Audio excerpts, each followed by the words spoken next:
ഇത്തവണയെന്നല്ല, ഒരു തവണയും Mumbai city Indian super ലീഗിന് തയ്യാറെടുക്കുന്നത് വെറുതെ കാഴ്ചക്കാരായിട്ട് കളി കണ്ടിട്ട് പോകാനല്ല.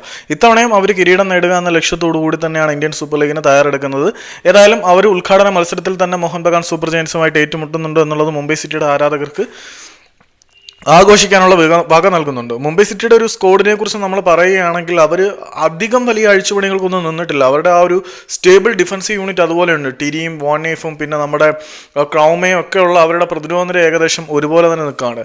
പിന്നെ മുന്നേറ്റ നിരയിലേക്ക് അവർ പ്രതിരോധത്തിലേക്ക് ആളെ കൊണ്ടുവന്നില്ല എന്ന് പറയാൻ പറ്റില്ല. ഒരുപാട് ഇന്ത്യൻ പ്ലേയേഴ്സിനെ അവർ പ്രതിരോധത്തിലേക്ക് കൊണ്ടുവന്നിട്ടുണ്ട്. പിന്നെ ഹിതേഷ് ആയാലും വന്നിട്ടുണ്ട്. പിന്നെ ഗോൾ കീപ്പറായിട്ട് നമ്മുടെ മലയാളി താരം ടി പി രഹനീഷ് വന്നിട്ടുണ്ട്. അങ്ങനെ നിരവധി താരങ്ങളെ മുംബൈ സിറ്റി കൊണ്ടുവന്നിട്ടുണ്ട്. പിന്നെ എന്തിനേറെ പറയുന്നു, മധ്യനിര ഏറ്റവും ഡൈനാമിക് ആയി എന്ന് തന്നെ പറയാം.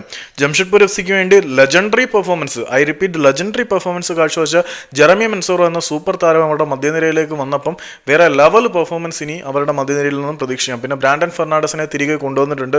മുംബൈ സിറ്റിയുടെ താരമായിട്ടുള്ള ബ്രാൻഡൻ ഫെർണാണ്ടസ് കുറേ കാലം എഫ് സി ഗോവയുടെ പോസ്റ്റർ ബോയ് ആയിരുന്നു. അവിടെ നിന്ന് തിരികെ കൊണ്ടുവന്നിട്ടുണ്ട്. പിന്നെ ലാലിയൻസ്വാല ചാങ്തെ പോലെയുള്ള താരങ്ങൾ അവരുടെ മധ്യനിര അടക്കി ഭരിക്കാൻ നിൽക്കുന്ന സാഹചര്യത്തിൽ, മധ്യനിരയും മുന്നേറ്റ നിരയും അടക്കി ഭരിക്കാൻ തയ്യാറായി നിൽക്കുന്ന സാഹചര്യത്തിൽ ജെറമി മെൻസോറയുടെ അഡീഷൻ തന്നെ അവർക്ക് വളരെ വലിയൊരു കരുത്ത് നൽകും എന്ന കാര്യത്തിൽ യാതൊരു സംശയമില്ല. പിന്നെ അവർ ജോൺ ടോറൽ എന്ന് പറയുന്ന ഒരു സ്പാനിഷ് മധ്യനിര താരത്തിനെ കൊണ്ടുവന്നിട്ടുണ്ട്. ഈ ജോൺ ടോറൽ നമ്മുടെ കേരള ബ്ലാസ്റ്റേഴ്സിന്റെ സ്ട്രൈക്കറായിട്ടുള്ള ജീസസ് ജിമിനസ് കളിച്ച അതേ ക്ലബ്ബിൽ കളിച്ചിട്ടുള്ള താരമാണ്. വളരെ മികച്ച ട്രാക്ക് റെക്കോർഡ് ഉണ്ട് ഈ ഒരു ജോൺ ടോറൽ എന്ന് പറയുന്ന താരത്തിന് ഗ്രീക്ക് ക്ലബ്ബിൽ. പിന്നെ പ്രതിരോധത്തിൽ ടിരിയൊക്കെ ഉള്ള കാര്യം നമ്മൾ ഓൾറെഡി ഡിസ്കസ് ചെയ്തിട്ടുള്ളതാണ്. പിന്നെ അവർ മുന്നേറ്റ നിരയിലേക്ക് ഒരു താരത്തിനെ കൂടി കൊണ്ടുവന്നിട്ടുണ്ട്. ആളിന്റെ പേരെന്താണെന്ന് ചോദിച്ചു കഴിഞ്ഞാൽ നിക്കോളാസ് കരേലിസ്. ഈ കരേലിസ് ഒരു ഗ്രീക്ക് താരം തന്നെയാണ്. ഈ നിക്കോളാസ് കരേലിസിൽ നിന്നും വളരെ മികച്ച പ്രകടനം തന്നെ മുംബൈ സിറ്റി എഫ് സിക്ക് പ്രതീക്ഷിക്കാം.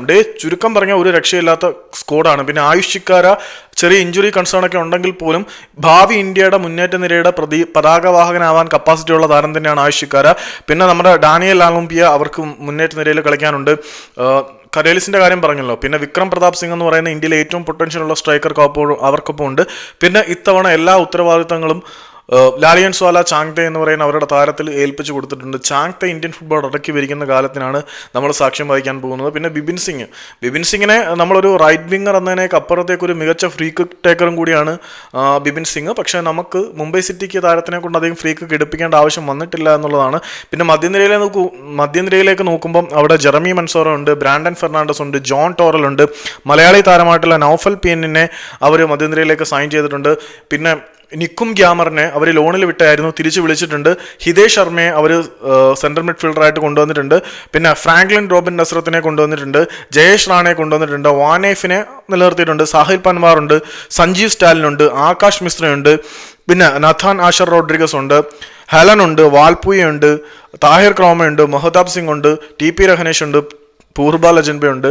എങ്ങനെ നോക്കിയാലും മോഹൻ ബഗാൻ സൂപ്പർ ജയൻസിനെ അടിക്കാനുള്ള കരുത്തൊക്കെ മുംബൈ സിറ്റി എഫ് സിക്ക് ഉണ്ട്. പിന്നെ ലീഗിലെ സ്റ്റാർട്ടറാണ്. ആ സ്റ്റാർട്ടറിൽ മോഹൻ ബഗാൻ സെറ്റ് ആവുന്നതിന് മുമ്പേ മുംബൈ സിറ്റി അടിക്കാനുള്ള ചാൻസ് ഉണ്ടെന്നാണ് തോന്നുന്നത്. പക്ഷേ ഇൻ പേപ്പർ സ്കോർ ഡെപ്തും മറ്റു കാര്യങ്ങളൊക്കെ നോക്കുമ്പോൾ മോഹൻ ബഗാൻ സൂപ്പർ ജയൻസിന് അഡ്വാൻറ്റേജ് ഉണ്ട് എന്നത് സമ്മതിക്കാതിരിക്കാൻ പറ്റില്ല. പക്ഷേ മോഹൻ ബഗാന്റെ സമീപകാല പ്രകടനങ്ങൾ ആശ്വാസം നൽകുന്നുണ്ടോ എന്നുള്ള ഒരു ചോദ്യചിഹ്നമായിട്ട് അവിടെ അവശേഷിക്കുന്നുണ്ട്. ഇപ്പോൾ മുംബൈ സിറ്റിയുടെ റിസർവ് ടീം ഡ്യൂറന്റ് കപ്പിൽ നാട്ടുകാരായി അടി വാങ്ങിച്ച് മെഴുകിയെങ്കിൽ പോലും അവരുടെ സീനിയർ ടീം തായ്ലൻഡിൽ പോയിട്ട് വളരെ മികച്ച മത്സരങ്ങളാണ് കളിച്ചിട്ടുള്ളത്. കുറച്ച് കാഷ്വാലിറ്റീസ് ഒക്കെ ഉണ്ടായിരുന്നെങ്കിൽ പോലും നല്ല പെർഫോമൻസ് അവരുടെ സീനിയർ ടീമിൻ്റെ ഭാഗത്തു നിന്നും ഉണ്ടായിട്ടുണ്ട്. ജോൺ ടോറലിൻ്റെ പെർഫോമൻസ് ഒക്കെ എടുത്തു പറയേണ്ടതാണ്. അതിന് എത്രമാത്രം കളിക്കളത്തിൽ ഇമ്പാക്റ്റ് ഉണ്ടാക്കും എന്ന് കാത്തിരുന്ന് കാണാം.